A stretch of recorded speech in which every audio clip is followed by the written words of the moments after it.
A vanished meal sparks a case unlike any other. Welcome to Mystery Parlor. I am your host, Axen. Tell me where you're tuning in from. Your comments make this journey even more exciting. Let's dive in. If you want to get a rise out of Nero Wolfe, there are exactly 3 levers worth pulling. Tamper with his orchids, misquote a Latin aphorism, or obstruct a meal. Of those, the third is the riskiest. Orchids he'll brood over. Latin he'll swat aside. But food, that cuts to his soul, which explains why, at 7 minutes past 1 on a Wednesday in May, I found myself staring at an empty platter on Fritz's serving cart, while Wolfe's eyes narrowed to slits. You might think the sight of an empty dish on a lunch table is no big deal, but when that dish is supposed to contain a braised capon in tarragon cream, Fritz's signature effort for the week, it's closer to heresy. "Archie," Wolfe said, in a tone suggesting that if I had hidden the bird in my jacket pocket as a practical joke, I'd better produce it immediately. I spread my hands. I'm flattered you think me capable of sleight of hand, worthy of the Waldorf stage, but I swear I haven't made off with Fritz's pride and joy. It came into this room empty. Fritz was pale, which for him was the culinary equivalent of a 4-alarm fire. "It was there, Mr. Wolfe, I assure you. I prepared it, rested it, and plated it myself. I went to fetch the sauce boat.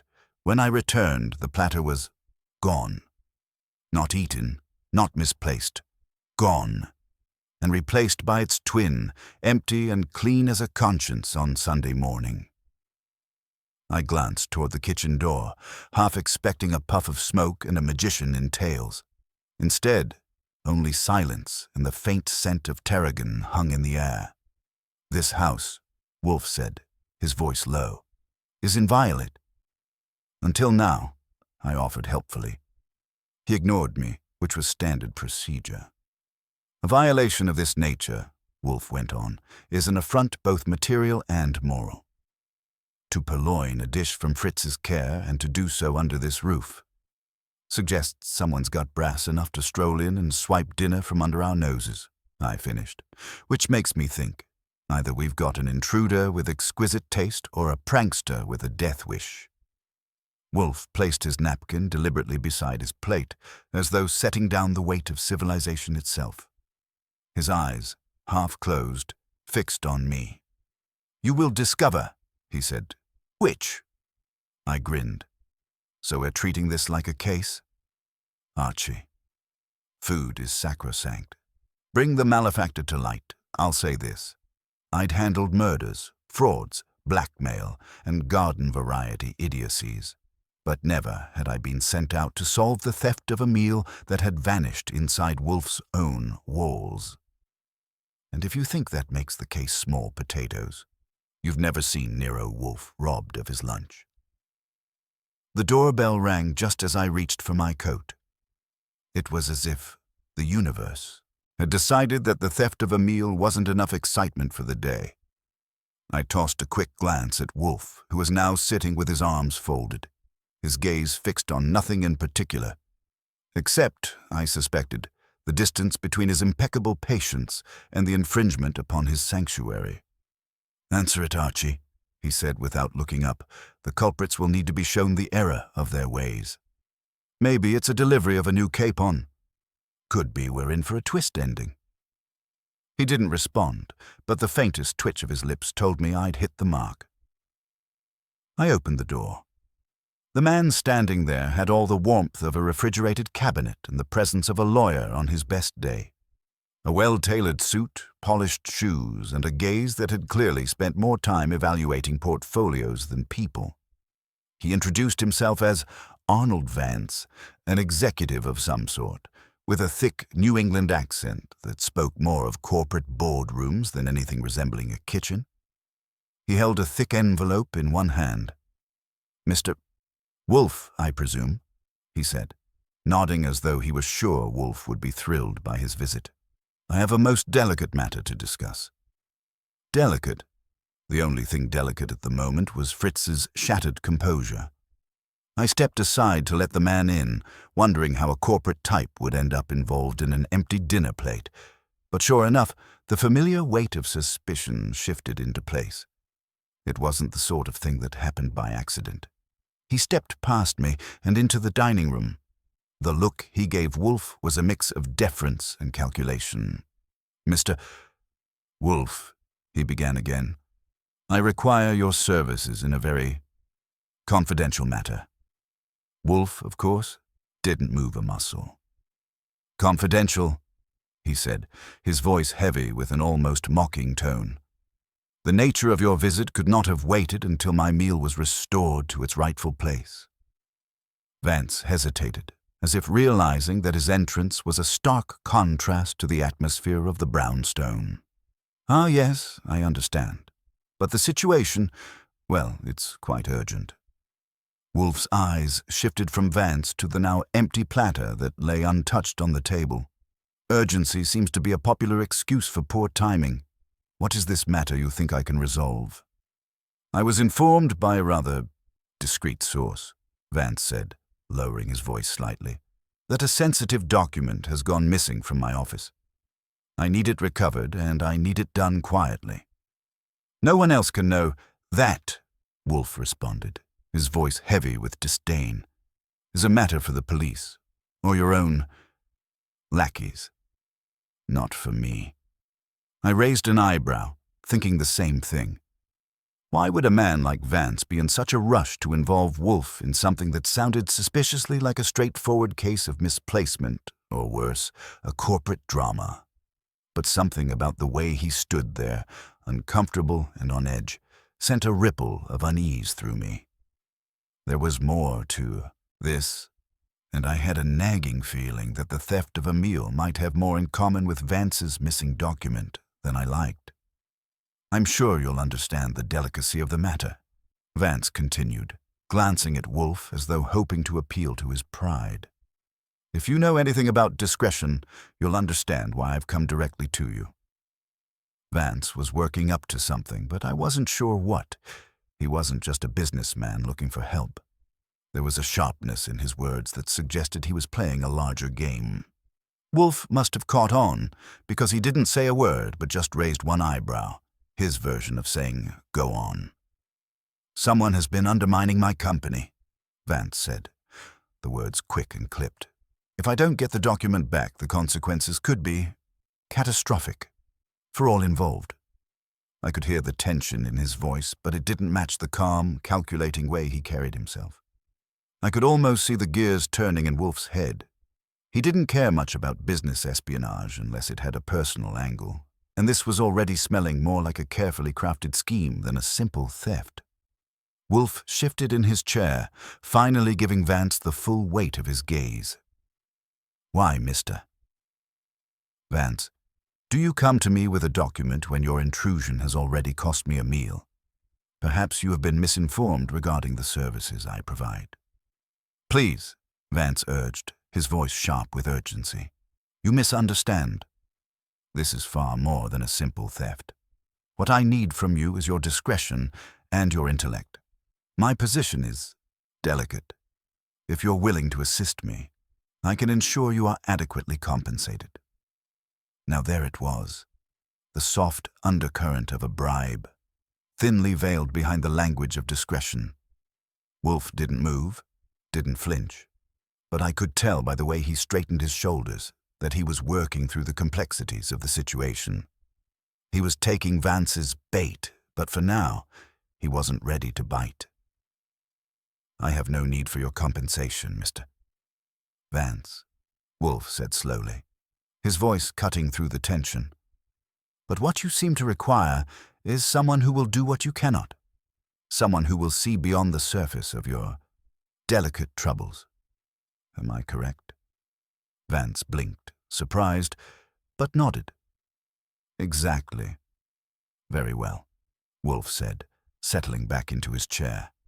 "You will return to your office, and you will keep your lips sealed. I will find the answers.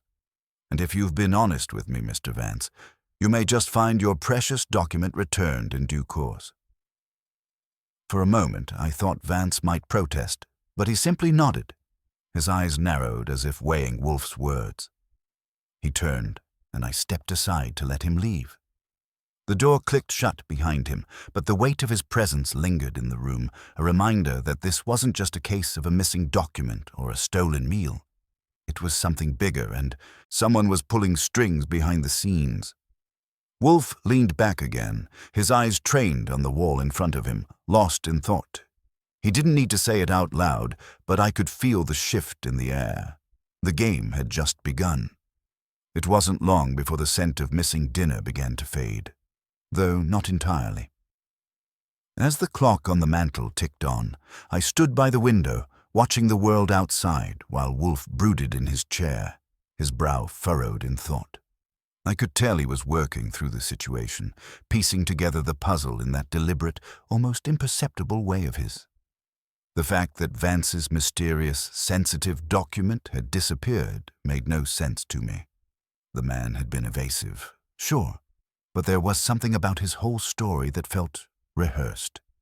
A too polished pitch, too perfect a blend of urgency and high stakes, all wrapped in a veneer of controlled desperation. It reeked of a setup. Except Wolfe didn't take cases that seemed like setups unless there was something more. I knew him too well to mistake his silence for indecision. He was putting the pieces together, and sooner or later he'd reveal his theory. It was well past 2 o'clock when the doorbell rang again. I glanced at Wolfe, who didn't move, but the faintest shift in his posture told me he had been expecting this. I opened the door and found a familiar face.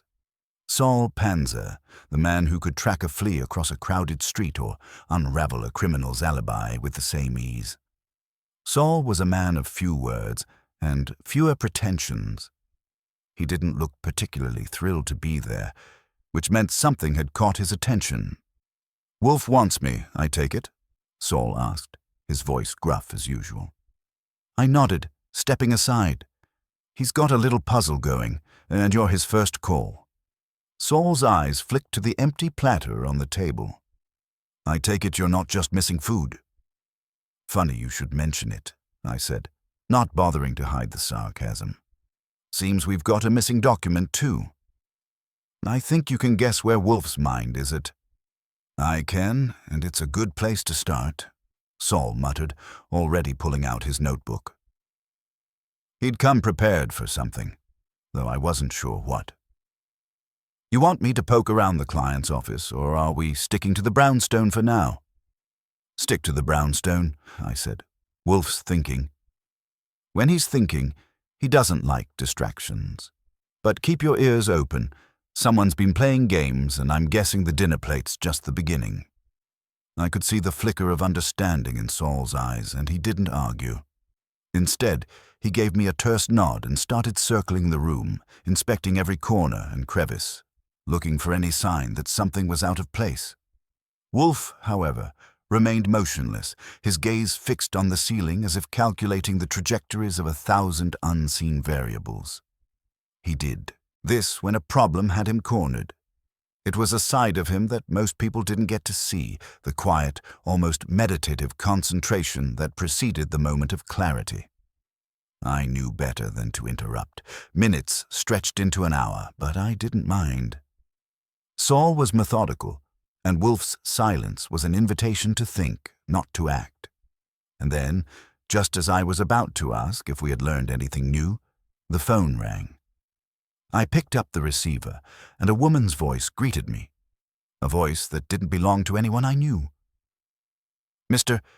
Goodwin, this is Dr. Clara Weldon. I need to speak to Mr. Wolfe. It's urgent." I felt a quick tightening in my chest. The name Clara Weldon was not one that came up in my regular circles. I looked over at Wolfe, but he didn't budge, as though he hadn't heard the call. I passed the phone to him, waiting for the usual aloof reception. Wolfe took the receiver without a word, settling deeper into his chair. He was already deep into the conversation, his tone now more measured, as though sizing up the caller. I didn't catch much of the exchange, just the brief snippets that floated back toward me.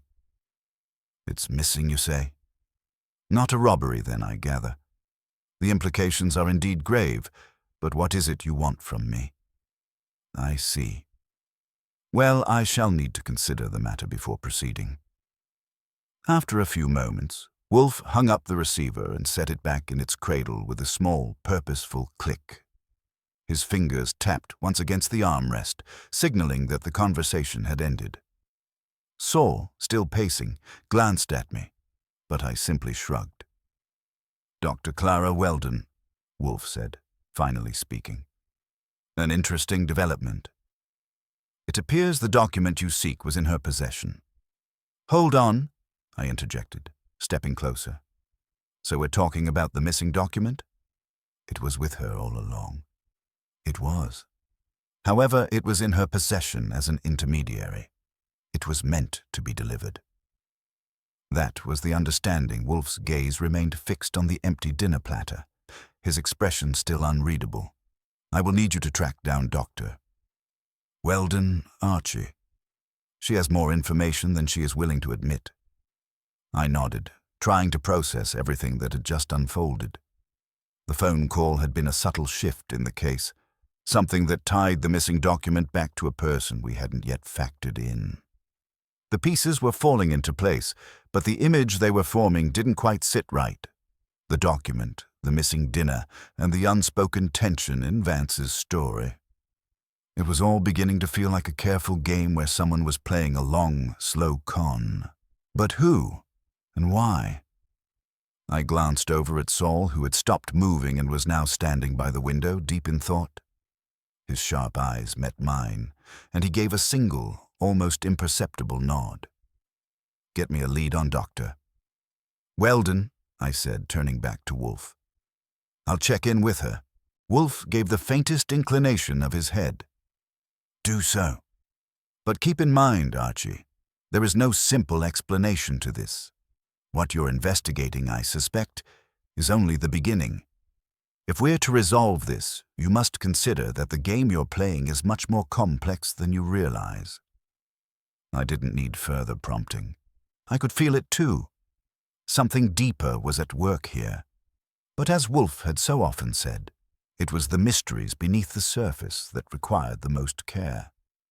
Now it was time to find Dr.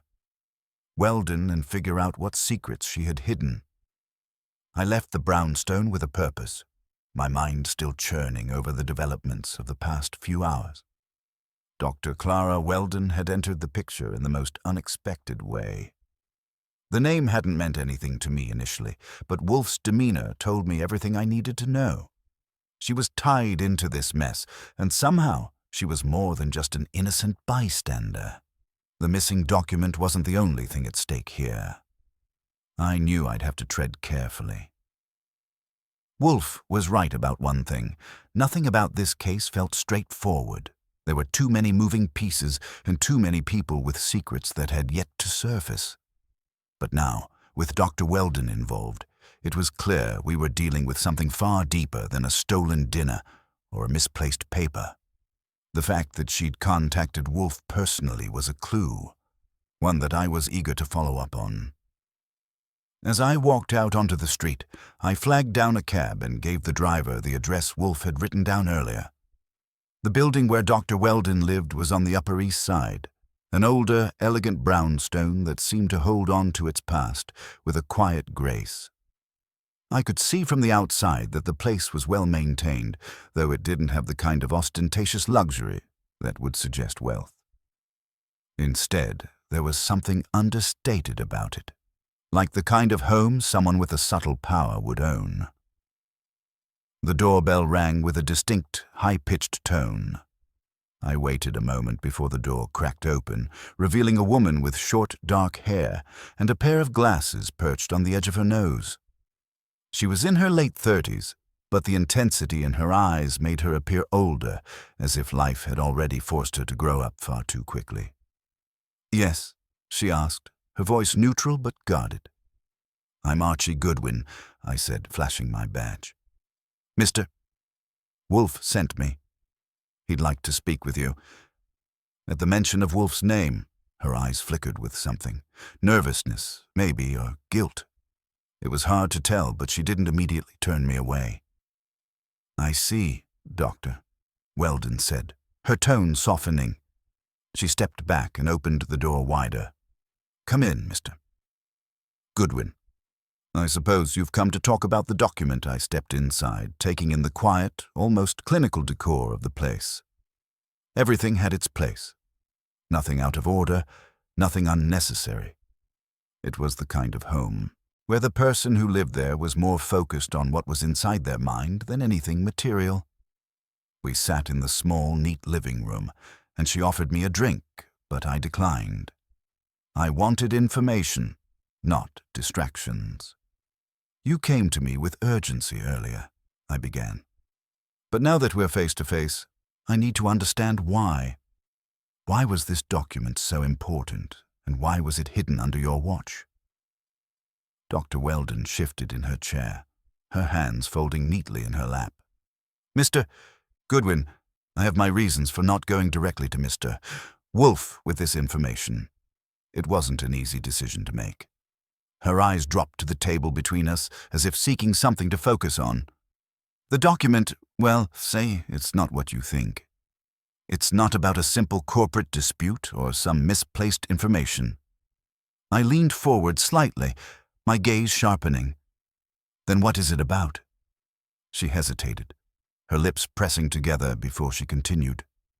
"It's a matter of public trust. What was in that document could change everything for a lot of people. I had no choice but to keep it out of the wrong hands.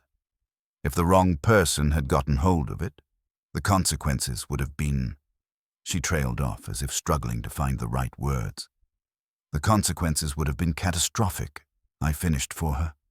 "That's what Vance said, wasn't it?" Her eyes flicked to mine, surprised that I knew. But she didn't deny it. Instead, she let out a long, slow breath, her shoulders sagging as though she had been carrying a weight for too long. "Yes," she admitted. "Mr. Vance was right. And now, I've made a terrible mistake." I took a deep breath, trying to sift through her words. There was something about her story that felt true, but at the same time, too convenient. She had information, that much was obvious. But was it enough to tie everything together, or was she just another piece in someone else's game? "Let's back up a second," I said, my voice low. "Vance came to us, asking for help. He didn't tell us everything, of course, but it's clear he was hiding something. Now you're telling me that the document has potential consequences. What kind of consequences are we talking about, Doctor?" "Weldon?" For a moment, she didn't answer. Her fingers tightened around the edges of her chair, and I could see the inner conflict play out across her face. Finally, she spoke, her voice barely above a whisper. "It's not just corporate espionage or personal gain. The document, there's information in it that could expose certain people in positions of power, people who are supposed to be above reproach. If it falls into the wrong hands, it could destroy them." "And who are these people?" I asked, leaning forward. "Who exactly are you protecting here, Doctor?" "Weldon?" She looked up at me, her gaze steady but tinged with something I couldn't quite read. "I can't tell you everything. Not yet. But Mr. Wolfe will understand. He'll know what to do with the information." I sat back in my chair, absorbing the weight of her words. This was no longer just a stolen dinner or a missing document. This was about power, influence, and the kind of secrets that had the potential to bring everything down. "So," I said after a long pause, "what happens now?" Dr. Weldon didn't answer immediately, but when she did, her voice was firmer. "Now, we see if Mr. Wolfe can fix the mess I've made. I'll do whatever it takes to make things right, but only if you promise me one thing, Mr. Goodwin." I raised an eyebrow. "What's that?" "That Wolfe will approach this with the same discretion he's always known for. The stakes are too high to risk any missteps." It was a subtle request, but it told me everything I needed to know. Whatever was happening, it was bigger than we'd thought in Doctor. Weldon knew exactly how much was on the line. "Don't worry," I said, standing up. "If Wolfe's involved, This will be handled the right way." As I left her apartment, the weight of the situation settled deeper in my chest.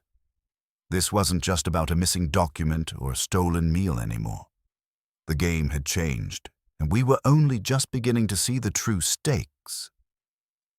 By the time I returned to the brownstone, the clock was edging closer to 5, and the evening light was starting to soften the edges of the room. Wolfe hadn't moved an inch from his chair, though I could feel the subtle shift in his attention the moment I stepped inside. Saul was sitting near the window, one leg draped over the other, his usual air of mild disinterest masking the quiet alertness I knew he always had. I shut the door behind me and tossed my hat on the coat rack. Wolfe didn't need a prompt. He knew I had something. "You spoke with Doctor." "Weldon," he said, his voice as steady as ever. "I did," I replied, moving toward the chair beside him. "She's as tight-lipped as they come, but there's no question she's involved." "The document she's hiding? It's far more dangerous than a corporate leak. It's got the potential to bring down people in positions of power." Wolfe's eyes flickered briefly toward me, a slight narrowing of his gaze. It was a quiet acknowledgement that things were getting more complicated, but he didn't comment. He didn't need to. I knew the silence meant that he was considering the implications of this new twist. "Did she tell you who was behind this document?" he asked, without lifting his gaze from the page in front of him, where his fingers absently drummed. "No, she didn't. And she wasn't about to. She's playing this game like she's still deciding which side of the table she wants to be on, but she made it clear she's not in this alone. Whoever has the document, they know its value. And that's what she's protecting." Wolfe finally glanced up, his eyes sharp as though the mention of a hidden player had caught his interest. "So someone has used her. And by extension, I raised an eyebrow. "You're not wrong. But Dr. Weldon's hiding something. She's withholding too much. And Vance, well, he's been dodging too, if you ask me. Not just about the document, but about everything else. What I can't figure out is why she'd come to us. I mean, we're not exactly the first names in corporate espionage. So why Wolfe?" "Ah, that is the question, isn't it?" Wolfe murmured, settling back in his chair. He didn't move, but I knew his mind was running in 1,000 directions at once. She came to us because she believed we could see past the surface. She came because Vance, whoever he is, trusted Mr. Wolfe's discretion. She understood that our methods are different. I nodded, trying to follow the thread Wolfe was weaving. But what does Vance have to do with the people she's trying to protect? "The people she's trying to protect," Wolfe said, his voice flat, "are not the ones in danger. The question is, who benefits if these secrets get out? That is what she's hiding." I stood up and began pacing, running over everything in my mind. Okay, so Vance's part in this is clear. He's part of the game, but not the player. The players, according to Weldon, are the ones who stand to lose the most, people with power and influence. And Dr. Weldon, for all her talk about consequences, isn't innocent. She's being played, just like everyone else. Wolfe was still watching me, the flicker of interest in his eyes growing with every word I spoke. "Keep going, Archie," he said softly. "You're getting close." "Right," I muttered, realizing that I was only starting to connect the dots. "So Vance needs this document back. And Weldon, well, she's playing it close to the vest, but she's not the one who wants the power. She's just the middleman. Which leaves us with—" I stopped mid-sentence. The realization hit me like a slap in the face. "Weldon's not the target," I said, more to myself than to Wolfe. "She's the messenger. The person behind this." Wolfe raised a hand, cutting me off, though his expression didn't change. "Don't waste time." "You're thinking too slowly," I blinked at him, confused for a moment before it all clicked into place. My mind spun with the implications, and the only conclusion that made sense, at least the one that fit the facts, was that someone powerful, was using Dr. Weldon as a pawn in a much larger game, and that someone had been pulling strings from the beginning. "Vance," I said suddenly, feeling a little too late to the party. "Vance is the one behind this. He's the one who wants this document to stay hidden. He's not just a corporate guy playing at espionage. He's part of something bigger." Wolfe looked at me for a moment and then, with a quiet sigh, leaned forward and picked up a piece of paper from the desk. He handed it to me without a word. I read the paper, and my heart skipped a beat. It was a letter, an official-sounding letter, filled with legalese, but the signature at the bottom was unmistakable. Charles R. Vance. I looked up at Wolfe. "You knew," I said slowly. "I suspected," he answered, "but I needed confirmation. Saul did some digging while you were gone. We've found Vance's connections to more than just this company. He's been laundering money through multiple fronts, keeping a low profile, and pulling strings for someone higher up. Someone with far more influence than he lets on."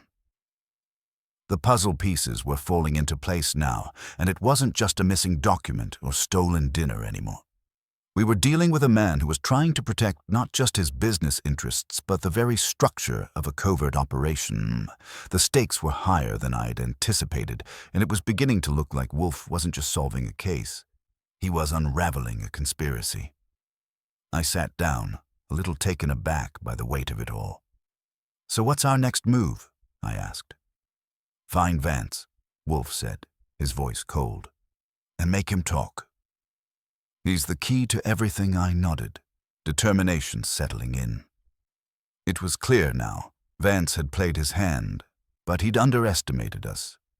If he thought we were just here to track down a missing document, he was in for a rude awakening. This was bigger than any of us had imagined, and if we didn't move fast, it would be too late to stop whatever game he was playing. We were in this to the end now, and I had no intention of losing. The night had settled in thick and quiet, with the kind of oppressive stillness that often precedes a storm. Inside the brownstone, the atmosphere was anything but calm.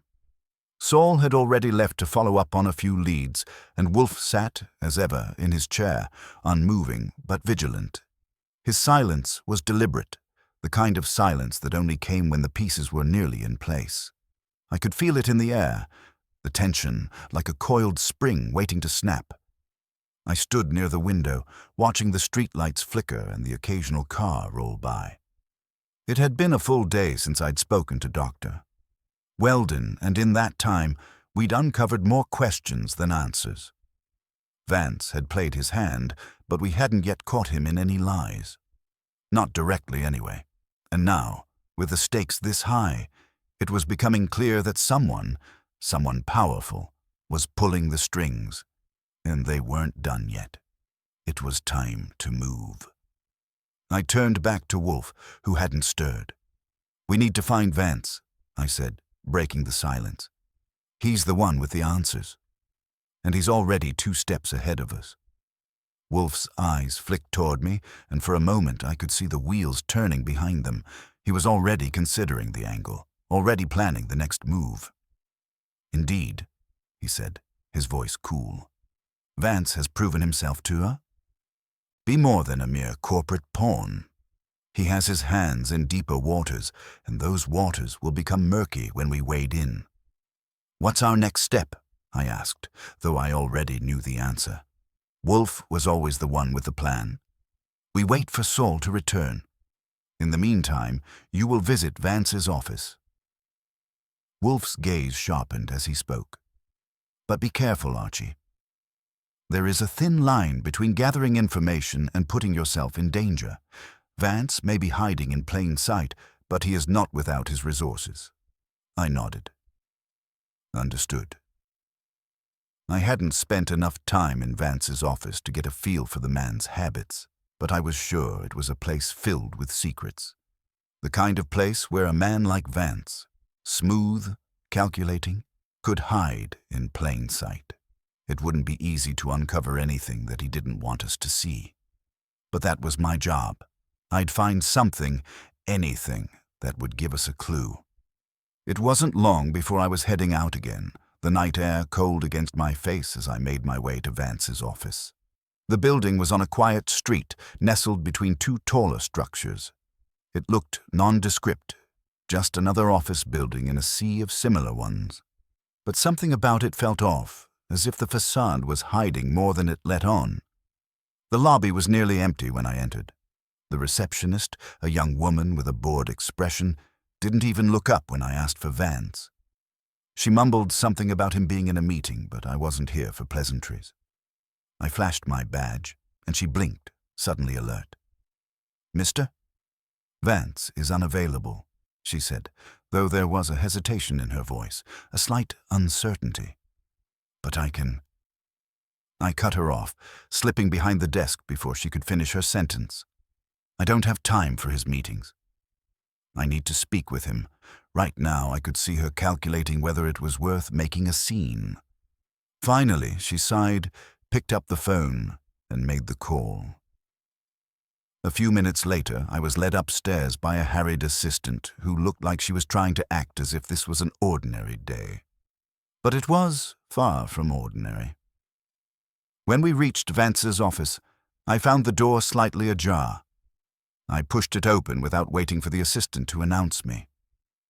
Vance was sitting behind his desk, looking every bit the confident, well-put-together businessman. But there was a tension in his posture, the kind you only get when you know someone is about to walk into your life and turn everything upside down. He looked up, surprised, but not rattled. "Mr. Goodwin," he said, his voice smooth, but I could hear the edge in it. "I didn't expect you here." "Unexpected is my specialty," I said, stepping inside. "I need to ask you a few questions. About Dr. Weldon and about that document." He leaned back in his chair, hands steepled in front of him. "I believe I've already explained everything to your associate. I don't see why there's a need for you to be here, Mr. Goodwin." "I disagree," I said, moving closer. "I think there's a lot you're not saying, and I intend to find out what it is." Vance's eyes darkened, and for a moment the carefully crafted mask of indifference slipped. Just enough for me to see the crack. "You're wasting your time. I've told you all I know. Now, if you'll excuse me." I cut him off before he could finish, walking around his desk, taking in every detail of the office. The bookshelves lined with binders, the papers neatly stacked on his desk, the faint scent of cologne in the air. There was nothing that screamed urgency or danger, but that was the point, wasn't it? People like Vance didn't leave obvious clues. "What are you hiding, Vance?" I asked, my voice low. "You're not fooling anyone." For the first time, Vance stood up, his eyes flashing with something that wasn't quite anger, but something more dangerous.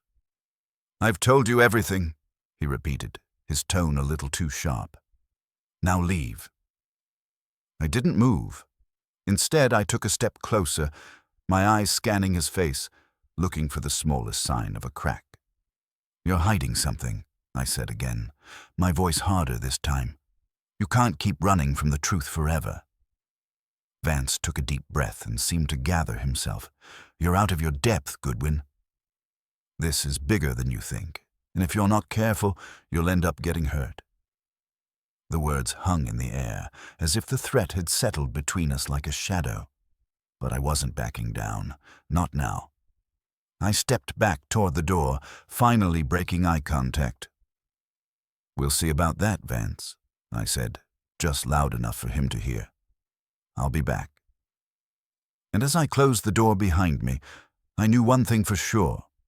The game had just shifted, and it was no longer just about the document. It was about who was willing to play the dirtiest.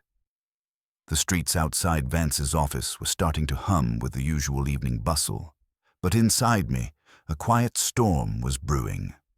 I hadn't gotten any solid answers from Vance, but I'd managed to rattle him, which was a small victory in itself.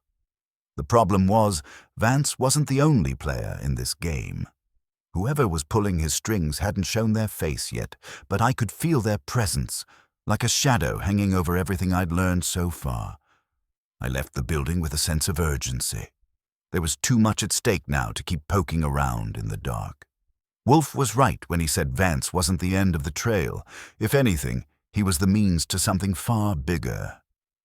It was time to check back in with Saul, who'd been working the other side of the case, probably uncovering things I couldn't see while I'd been stuck in the office playing bad cop. The brownstone greeted me with the familiar scent of rich wood and the quiet hum of activity.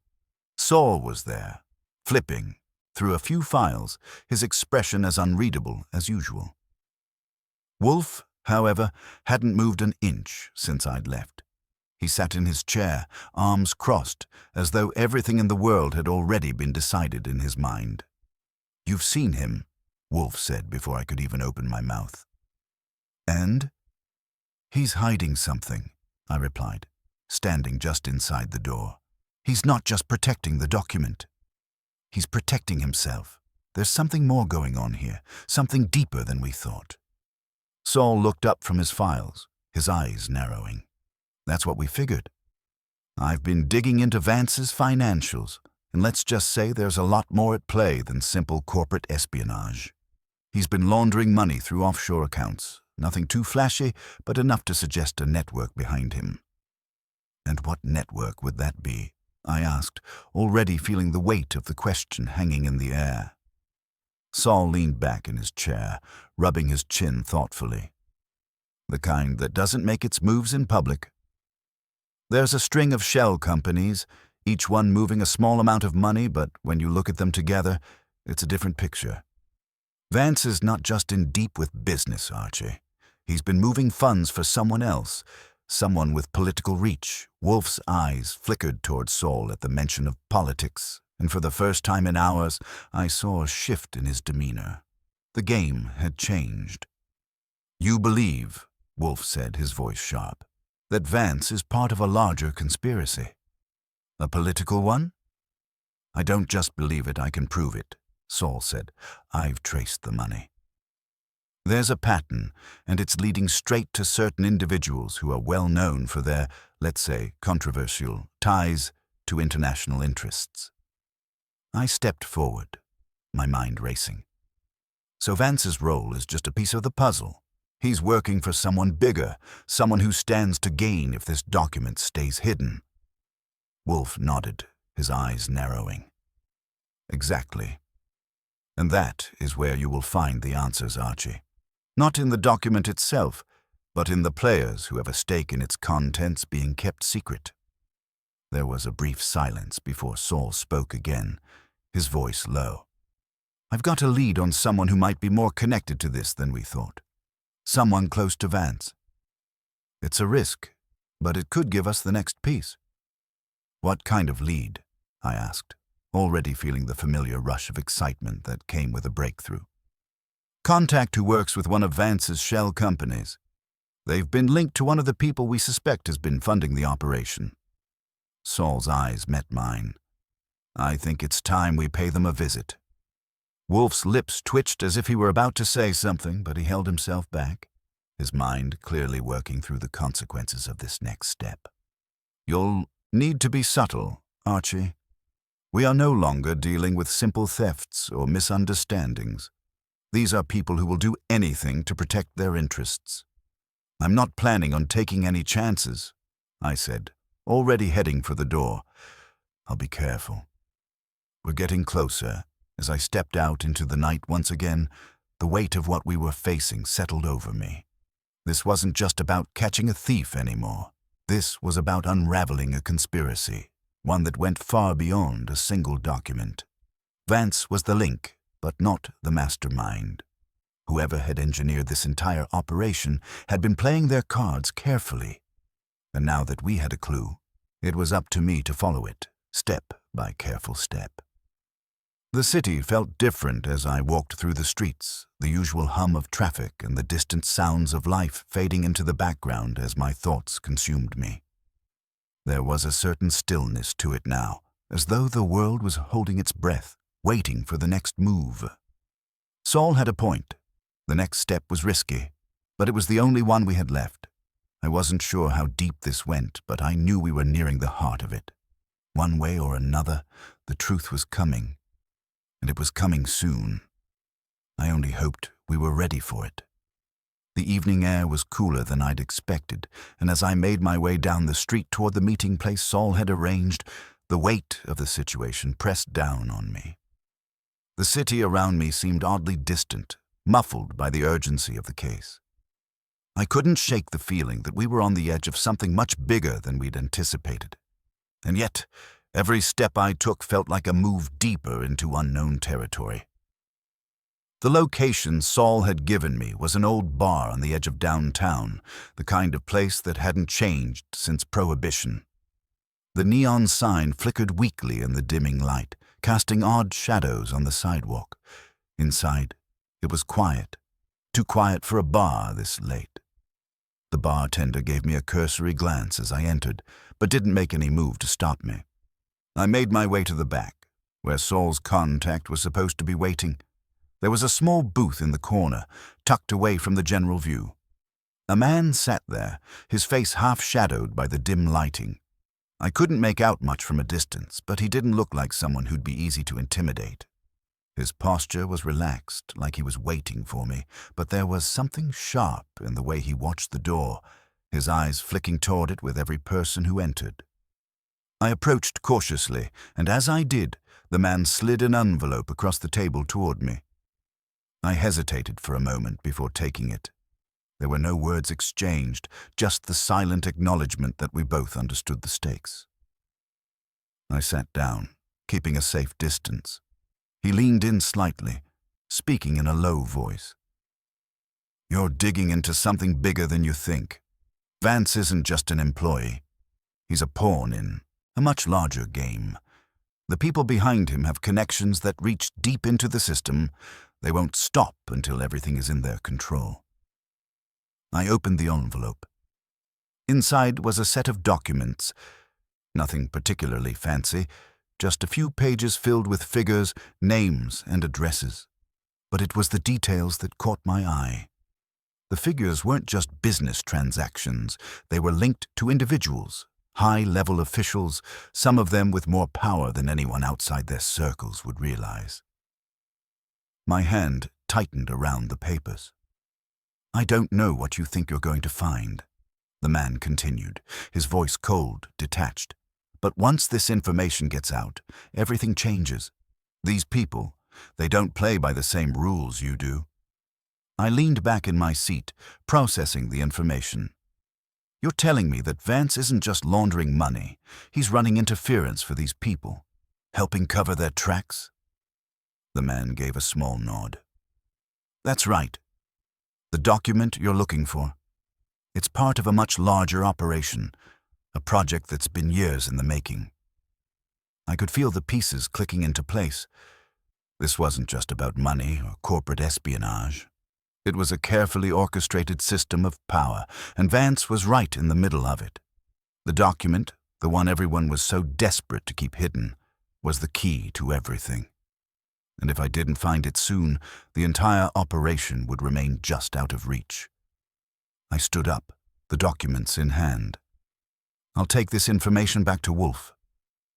We're getting close, but there's still a lot to figure out. You've helped, but I need more." The man didn't try to stop me as I turned to leave, but his last words lingered in my mind. "Be careful, Goodwin. People like Vance don't stop until they've won." The warning echoed in my ears as I stepped out into the night. The air was colder now, the streetlights casting long shadows on the pavement. It felt as though the city was holding its breath, as if everything was waiting for the final piece to fall into place. I didn't head straight back to the brownstone. I needed to think, needed to process everything I'd just learned. The documents in my hand were a roadmap to a much darker game, one that would shake everything Wolfe and I had worked on. I needed to see the whole picture before I took the next step, and I wasn't about to rush into it without knowing exactly what was at stake. As I walked, my mind kept circling back to one thing: the people behind Vance. They weren't just pulling strings, they were controlling an entire operation, and it was bigger than just the money they were moving. It was about power, about a system that wasn't supposed to be exposed. When I finally reached the brownstone, the lights were still on, and Wolfe was exactly where I'd left him, still seated, still watching the world move around him as if he were untouchable. I set the envelope down on the desk in front of him and took a seat, my mind still racing. "Wolfe," I said, my voice quieter than I meant it to be. "We're not just chasing down a missing document anymore. This is bigger than anything I expected. Vance is in the middle of something with people who don't play by the rules. These people, they're dangerous." Wolfe's eyes flickered down to the envelope, and for the briefest of moments, I saw the faintest hint of a smile cross his lips. "I told you, Archie. You were too slow to realize it, but I could see it from the start. Now that you have the pieces, we can begin the real work." I leaned back, my hand resting on the pile of documents. "So what's next? How do we end this?" Wolfe looked at me, his face serious. "The next step is to follow the money, Archie. Whoever's behind this is still playing their cards. We're just about to expose the whole deck." I nodded, a sense of certainty settling over me. We were on the edge now, closer than ever to unmasking the puppet master behind the entire operation. The game was almost over, but the final moves were going to be the most dangerous of all. The following morning was quieter than I expected, the sun rising lazily over the city, casting long shadows through the blinds in the brownstone. I had spent most of the night sifting through the documents I'd gotten from Saul's contact. The information in them was damning. Names, connections, and figures that painted a clear picture of a network of corruption stretching far beyond anything we'd initially imagined. But even as I pored over the papers, the sense that we were missing something crucial nagged at the back of my mind. Wolfe had remained silent through most of the night, no doubt processing the same details. When I finally returned to the office, he was sitting in his chair, the same unreadable expression on his face. He hadn't moved an inch, but I could tell by the way his eyes flickered toward the papers in front of me that he had already drawn his own conclusions. I dropped the stack of documents on the desk with a soft thud, and Wolfe raised an eyebrow. "So, Archie," he began, his tone as calm as ever, "I assume you've uncovered something of value." I leaned back in my chair, feeling the weight of the past few days settle heavily on my shoulders. "A lot more than I bargained for. Vance isn't just involved in a corporate scheme. He's working with people who have far-reaching influence, people who would rather destroy the evidence than let it see the light of day."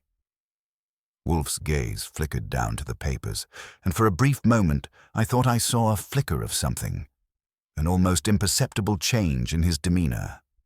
He leaned forward slightly, his fingers steepled in front of him as he processed what I was saying.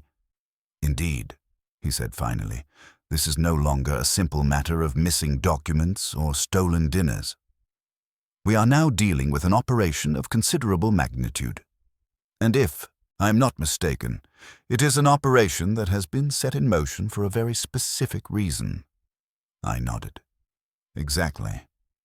Whoever is pulling the strings is playing for keeps, and Vance is nothing but a cog in their machine. But I can't shake the feeling that there's more to this than what's on these pages." Wolfe looked up from the papers, his sharp eyes meeting mine. "You are correct, Archie.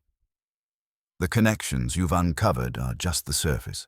What you fail to see, what we both fail to see, is what ties these players together. We are missing the core of the operation, and until we identify that, we will never be able to bring the true mastermind to light." I frowned, my mind racing. But what could be more central than what we already have? The money, the names, the shell companies. This is a house of cards waiting to collapse. Wolfe's lips curled into a faint, almost imperceptible smile. "The house of cards is indeed fragile, Archie. But you are overlooking one thing.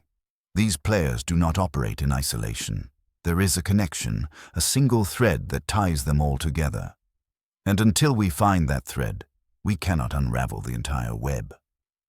I leaned forward, my interest piqued. So what's the next step? How do we find this thread? Wolfe's smile faded, and he looked down at the papers again. You need to speak with Vance once more, but this time you must be prepared to confront him with the truth.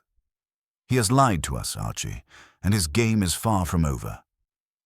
I blinked, surprised by the suggestion. You want me to confront him directly? After everything we've learned? Wolfe nodded.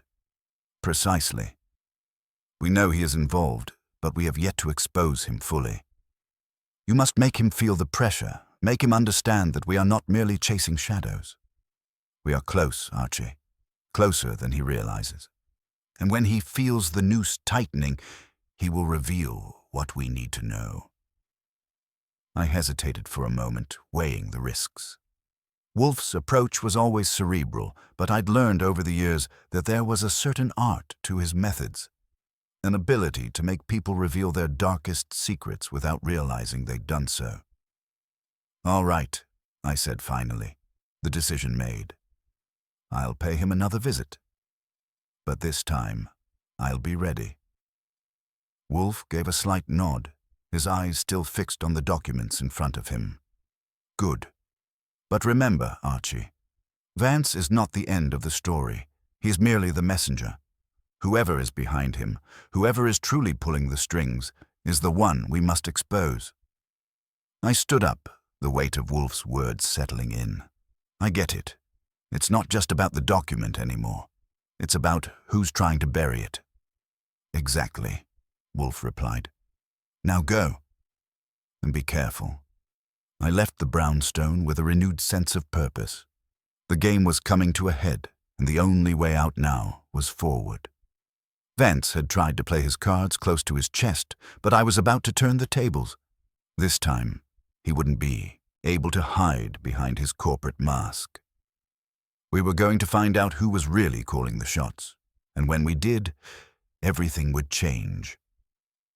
The cab ride to Vance's office felt longer than usual, the anticipation building with every passing block. I had the documents in my briefcase, but they were secondary now. I wasn't going in with a list of questions anymore. I was going in to make him crack. I knew he had answers, and I was going to get them one way or another. As I stepped out of the cab and made my way toward the building, I couldn't shake the feeling that this was the moment everything would come to a head. Vance might think he was in control, but he was about to find out that the game had already changed. Vance's office was just as cold and sterile as I remembered it. Sharp lines, clean surfaces, and that carefully curated atmosphere of wealth and power that only someone with too much of both could manage to maintain. As I walked in, the receptionist barely looked up from her desk. She probably knew I was coming, just like Vance had known I would eventually return. I passed her without a word, moving toward his office with a sense of purpose. The door was slightly ajar, and I could already hear the sound of Vance's voice muffled through the wood. He was talking to someone on the phone, but I didn't need to hear the details. I knew that whatever conversation he was having wasn't going to be as important as the one I was about to have with him. I knocked lightly, not waiting for a response before pushing the door open. Vance looked up, his face falling slightly at the sight of me. For a split second, I could see the mask of calm slip just enough to reveal the irritation underneath. But he recovered quickly, putting on his usual composed expression. "Mister?" "Goodwin," he said, standing and offering me a cool smile. "I was wondering when you'd return. To what do I owe the pleasure?" I didn't bother with pleasantries. I walked right past him, taking a seat in one of the leather chairs opposite his desk, placing my briefcase on the edge. "We need to talk, Vance. You've been hiding too much for too long." His smile faltered slightly, but he quickly regained control. "I've already told you everything I know. Whatever it is you're looking for, I can't help you. If you've come to waste more of my time—" I cut him off, leaning forward slightly. "You don't get to call the shots anymore. I know what you're really doing, Vance, and you're not as untouchable as you think you are." He stiffened, his eyes narrowing. "I don't know what game you're playing, Goodwin. But you're not going to intimidate me. Whatever your suspicions are, they're based on nothing but paranoia and assumptions. I could feel the tension building in the room, but I wasn't going to back down. You're wrong about that. I've been looking into your financials, and I've got the proof right here. I tapped my briefcase, and his eyes flickered toward it. You're laundering money through shell companies, moving funds for people who don't want to be found. People who would rather let you take the fall than expose themselves. And I'm betting that the document you're hiding is the key to it all. For a moment, Vance said nothing. His face remained neutral, but his jaw was clenched tight. I could see the gears turning behind his eyes as he calculated how much I knew, and how much more he could afford to keep hidden. Finally, he spoke, his voice low and measured. You have no idea what you're dealing with, Goodwin. You think you can just waltz in here and start throwing accusations around. These people are dangerous. They have resources you couldn't even begin to understand. If you keep pushing, you'll find yourself in over your head. Is that a threat, Vance? I asked, keeping my voice calm but sharp. Because if it is, it's a little too late for that. You've already involved us. And the moment you brought me into this, you sealed your own fate. Vance took a deep breath, clearly weighing his options. I could almost hear the silent calculation going on behind his eyes as he decided whether to come clean or keep playing his hand. Finally, he leaned back in his chair, his fingers steepled in front of him, and let out a slow, reluctant sigh. You think you're so close to the truth, Goodwin. But you're not. You're scratching the surface of something much bigger. You're right about the money, and you're right about the people I've been working with. But there's one thing you're still missing.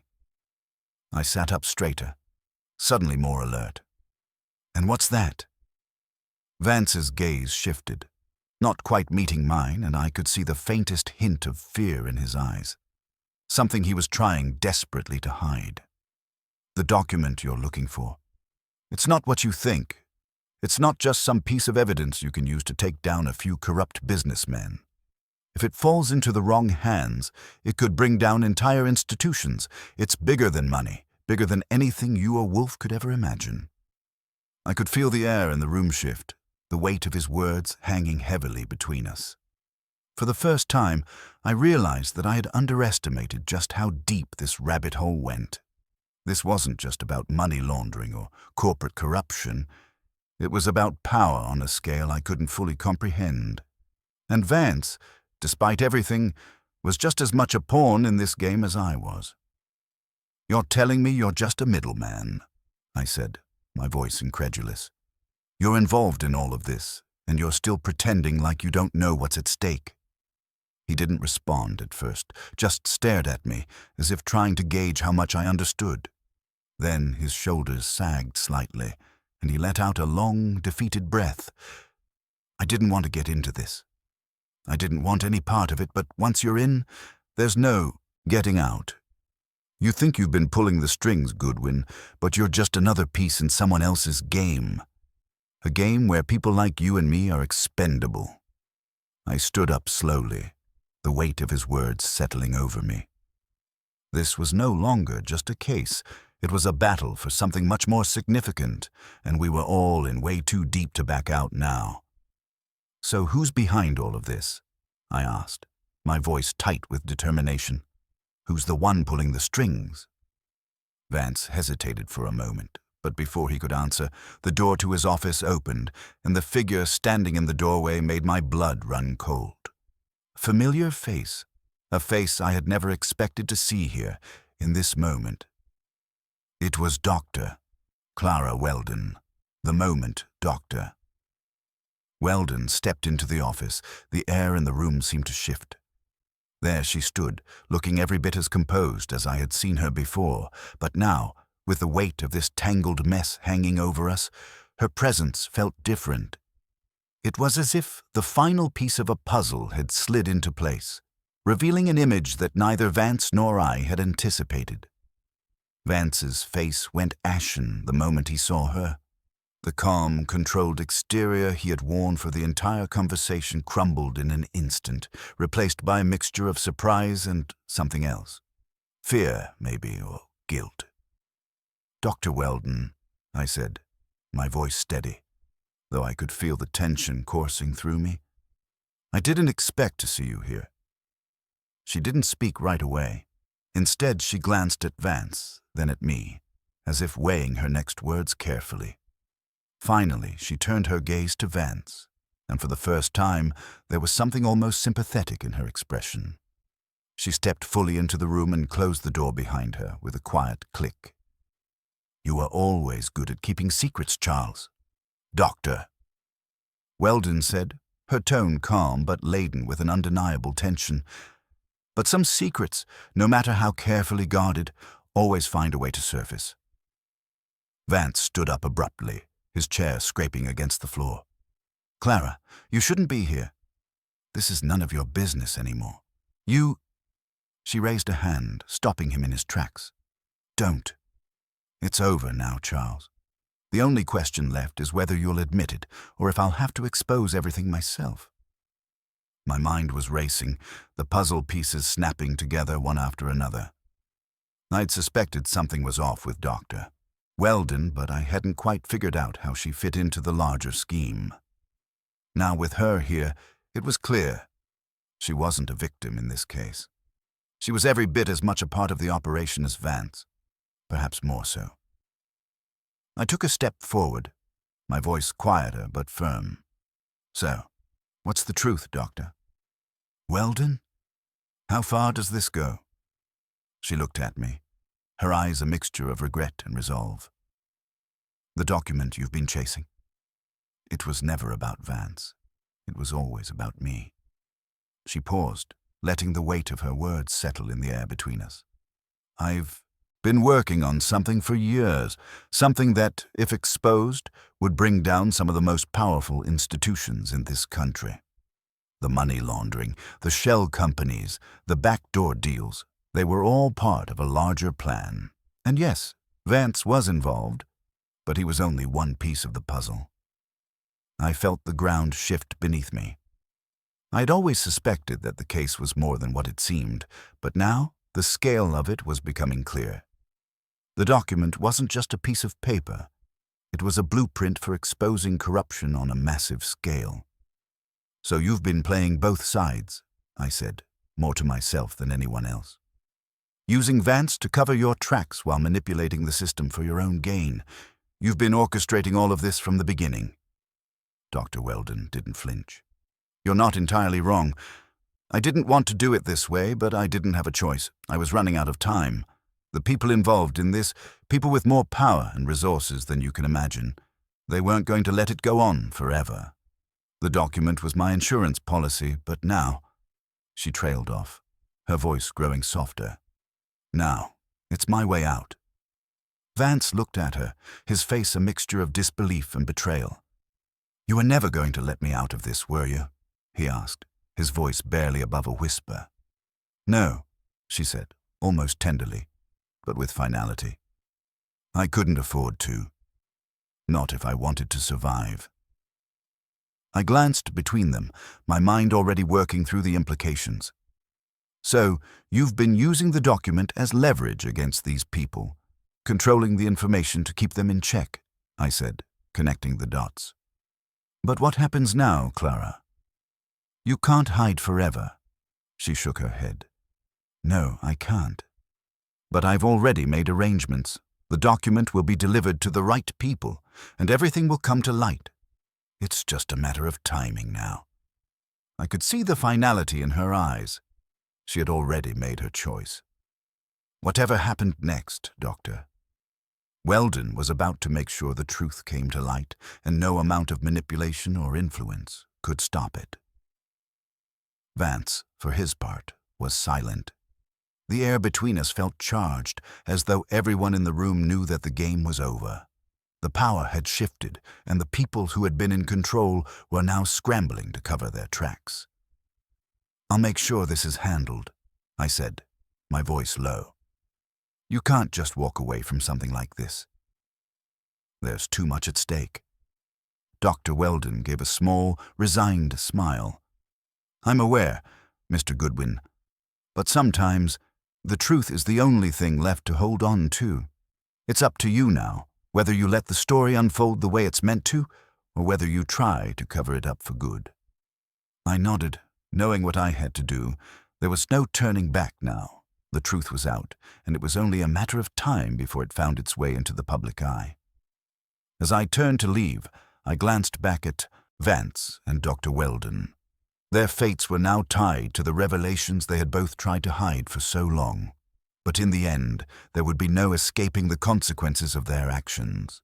The case was over. The truth had won. And as I stepped out into the night, I couldn't help but think of Wolfe and how he had seen all of this long before I had. It wasn't just about solving the mystery. It was about understanding the game and playing it to the end. And for once, the good guys had come out on top.